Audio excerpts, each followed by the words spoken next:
Hello students, पिछले video में मैंने आप लोगों को जो है use of it has been or it had been का यूज़ पढ़ाया था। आज वाली वीडियो में जो है मैं आपको use of it will have been के बारे में बताऊंगा कि इट विल हैव बीन का प्रयोग कहाँ किया जाता है। तो आज का हमारा जो टॉपिक है स्टूडेंट्स वो है use of it will have been. ठीक है, देखिए स्टूडेंट्स, इसका प्रयोग हम लोग तब करते हैं जब किसी हिंदी वाक्य के अंत में हो गया होगा। ठीक है, हो गई होगी, हो गए होंगे। ठीक है, ये आएंगे। इसके अलावा कभी कभी हो गया होगा, हो गई होंगे, हो गए होंगे नहीं आता है। तब क्या आता है? तब आता है हो चुका होगा, हो चुकी होगी, हो चुके होंगे।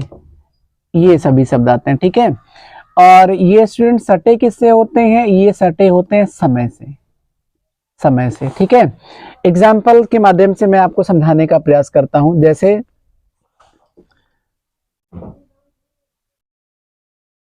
2 महीने हो गए होंगे।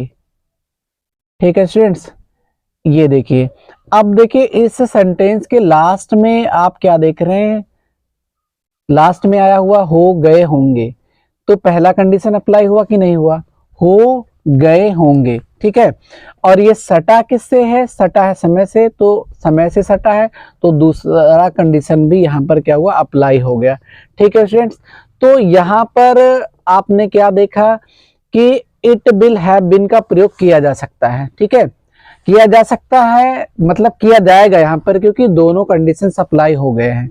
एक और एग्जांपल देखिए, इसमें थोड़ा सा मैं बढ़ा ले रहा हूं। अब यहाँ मैं लिख दे रहा हूं करीब करीब, थोड़ा सा बढ़ा करके, करीब करीब 2 सप्ताह, 2 सप्ताह हो गए होंगे।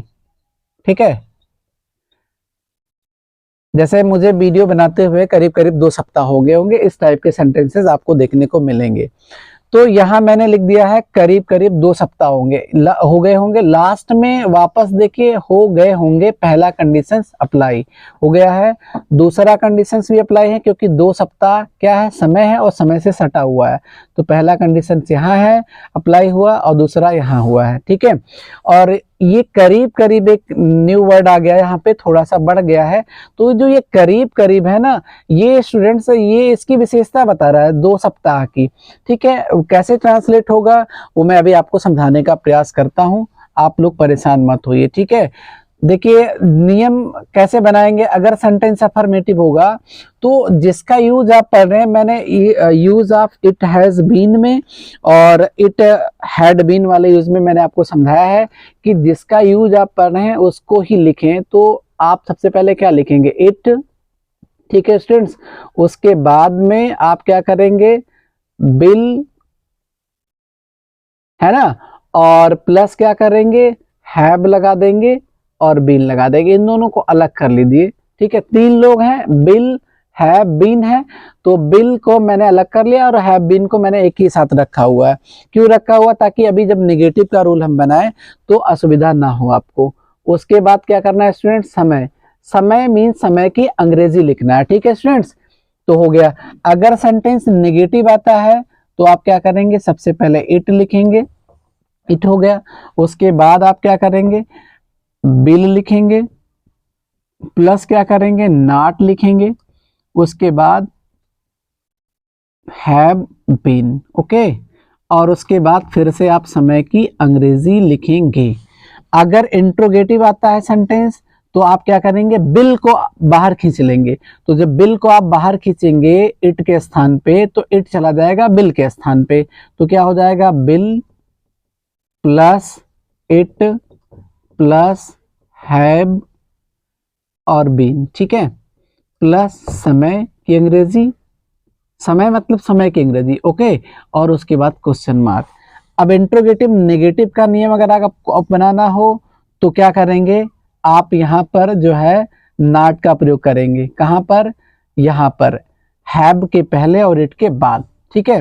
तो इंट्रोगेटिव नेगेटिव का नियम बनेगा will, it plus not plus have been plus समय, ठीक है, और प्लस क्वेश्चन मार्क। तो ये मैंने आपको अफर्मेटिव का, नेगेटिव का, इंट्रोगेटिव का और इंट्रोगेटिव नेगेटिव का नियम लिख करके दिखा दिया है। अब हम लोग अपने एग्जांपल्स को सॉल्व करते हैं जो मैंने बोर्ड पे लिख करके रखा हुआ है। तो देखिए 2 महीने हो गए होंगे, सेंटेंस अफर्मेटिव है, तो अफर्मेटिव है तो अफर्मेटिव का नियम यहाँ पर अप्लाई होगा।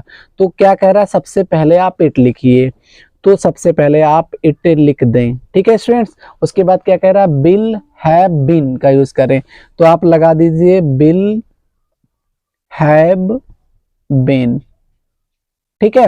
उसके बाद क्या कह रहा है, समय की अंग्रेजी, तो समय क्या है 2 महीने, तो 2 महीने की अंग्रेजी क्या होता है 2 मंथ्स। तो बन गया it will have been 2 months, ठीक है। अब देखिए इसमें क्या है, इस वाले सेंटेंस में मैंने थोड़ा सा बढ़ा दिया है, करीब करीब 2 सप्ताह हो गए होंगे। तो आपका ये अभी भी अफर्मेटिव सेंटेंस ही है, तो अफर्मेटिव सेंटेंस का रूल इसमें भी अप्लाई होगा। तो चलिए इसको भी हम लोग ट्रांसलेट कर लेते हैं। सबसे पहले कह रहा इट लिखिए, इट लिख दिया गया। उसके बाद क्या कह रहा है, बिल लगाइए, तो मैं आपको बिल लगा दे रहा हूं, ठीक है।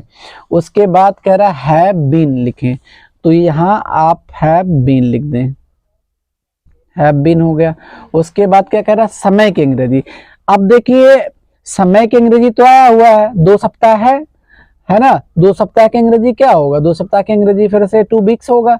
लेकिन आप क्या देख रहे हैं कि इसकी विशेषता बताई जा रही है करीब करीब के द्वारा, तो पहले आप करीब करीब की अंग्रेजी लिखेंगे, ठीक है। तो यहां हो जाएगा अबाउट, क्योंकि अबाउट का जो हिंदी अर्थ होता है वो करीब करीब होता है, और करीब करीब का इंग्लिश जो होता है, अंग्रेजी जो होता है वो अबाउट होता है। तो आपको यहाँ 2 सप्ताह के पहले करीब करीब की अंग्रेजी लिखनी है। क्यों लिखनी है, मैं बार बार कह रहा हूँ, क्योंकि 2 सप्ताह की विशेषता बता रहा है करीब करीब, तो आप विशेषण को पहले लिखें, अबाउट लिख दिए, ठीक है। उसके बाद फिर आप 2 सप्ताह की मीनिंग को लिखें, तो ये हो जाएगा 2, और उसके बाद क्या हो जाएगा वीक्स, ठीक है स्टूडेंट्स। तो ये हो जाएगा it will have been about 2 weeks. तो ये मैंने ट्रांसलेट करके आपको दिखा दिया कि कैसे जो है इट विल हैव बीन का प्रयोग किसी सेंटेंस में किया जाता है, और इसका प्रयोग करके कैसे किसी भी हिंदी वाक्य का अंग्रेजी में अनुवाद किया जाता है। अब बात आती है कि अगर नेगेटिव आएगा तो क्या करेंगे स्टूडेंट्स। तो नेगेटिव के लिए मैं इन्हीं को नेगेटिव कर दे रहा हूँ स्टूडेंट्स, क्योंकि मेरे पास स्पेस थोड़ा सा कम है, और मैं थोड़ा सा इसमें नेगेटिव मतलब थोड़ा सा परिवर्तन करके, मतलब नहीं लगा करके इसको नेगेटिव बनाने का प्रयास कर दे रहा हूँ, नेगेटिव बना दे रहा हूँ। और इसके पहले जो है आप अफर्मेटिव वाला जो है यहाँ से जो है उतार लेंगे, नेगेटिव वाला मैं आपको समझाने का प्रयास करता हूँ, ठीक है। तो मैं यहाँ नेगेटिव कर दे रहा हूँ। अब इसको 2 महीने हो गए होंगे, है ना। अब देखिए मैंने यहाँ लिखा है 2 महीने हो गए होंगे। कभी कभी क्या देखेंगे, अब थोड़ा सा पहचान में भी संशोधन हो सकता है। कैसे हो सकता है, क्योंकि वहां पर कभी कभी क्या होता है कि यहाँ पर जैसे लिखा हुआ हो गया होगा, हो गई होगी, हो गए होंगे, तो यहाँ पर क्या होगा, यहाँ पर कभी कभी आपको देखने को मिलेगा हुआ होगा, मतलब उसमें क्या होता है गया शब्द गायब हो जाता है, हुआ होगा या हुई होगी ऐसे आता है, ऐसे लिखा हुआ आता है, या हुए होंगे ऐसा आ जाता है, ठीक है, ऐसे आ जाता है। तो ऐसा आता है तो भी इट विल हैव बीन का ही प्रयोग होगा, ये जो हुआ होगा, हुई होगी, हुए होंगे आता है, ये भी समय से ही सटा हुआ आएगा। जैसे मैं थोड़ा सा इसमें संशोधन करता हूं, जैसे लिखा हुआ 2 महीने हो गए होंगे लिखा हुआ है। अब जैसे मैं यहाँ नहीं जोड़ दे रहा हूं, तो देखिए नहीं जब मैं जोड़ूंगा तो नहीं मैं यही जोड़ दूंगा, 2 महीने नहीं। अब देखिए यहाँ पर क्या करें हम, इसको हटा करके और इसकी जगह पे लिख दे रहे हैं हुए, तो हो जाएगा 2 महीने नहीं हुए होंगे। अब आपने क्या देखा, सेंटेंस नेगेटिव में कन्वर्ट हो गया, नेगेटिव में बदल गया, और यहाँ जो है हुए होंगे हो गया। तो हुए होंगे कहाँ है, ये देखिए यहाँ मैंने लिख के दिखाया हुआ है कि कभी कभी ये आता है। तो जब ये सेंटेंस नेगेटिव हो जाएगा तो यहाँ नेगेटिव का रूल बनाना होगा, और नेगेटिव का रूल यहाँ तो नहीं, लेकिन मैंने यहाँ लिख करके नेगेटिव का दिखाया हुआ है।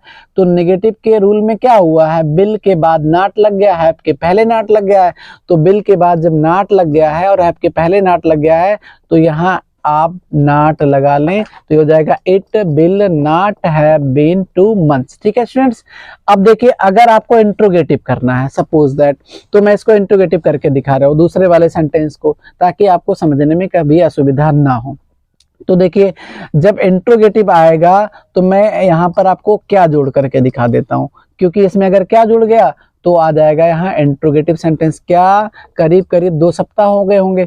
तो जब ये इंट्रोगेटिव हो गया है तो जाहिर सी बात है इसमें भी परिवर्तन करना पड़ेगा, क्योंकि इंट्रोगेटिव का रूल अप्लाई करना पड़ेगा। तो इंट्रोगेटिव का नियम क्या कह रहा है कि आप पहले बिल लिखें, और हमने कहा यहाँ पहले वाले में इट के बाद बिल था, तो हम क्या करेंगे, इन दोनों का पोजीशन चेंज कर देंगे, मतलब बिल को इट के स्थान पे कर देंगे और इट को बिल के स्थान पे कर देंगे। ठीक है, तो आप यहाँ पर क्या करें, यहाँ पर क्या करें, आप जो है बिल को लिख दें और उसके बाद इट लिख दें, क्योंकि ये कह रहा बिल लिखें फिर इट लिखें, तो ये हो जाएगा बिल इट और उसके बाद हैव बीन अबाउट 2 weeks। ठीक है, तो ये इंट्रोगेटिव हो गया। ठीक है स्टूडेंट्स, अब आई थिंक आप समझ गए होंगे, और मुझे आशा है कि जो मैंने आप लोगों को समझाया है, बताया है, पढ़ाया है, वो आपको अच्छी तरह से समझ में आ रहा होगा। ठीक है, अगर कोई समस्या होती है आपको तो जो है कमेंट सेक्शन में ज़रूर बताइएगा, और मेरे चैनल को सब्सक्राइब कर लीजिएगा। जय हिंद, जय भारत।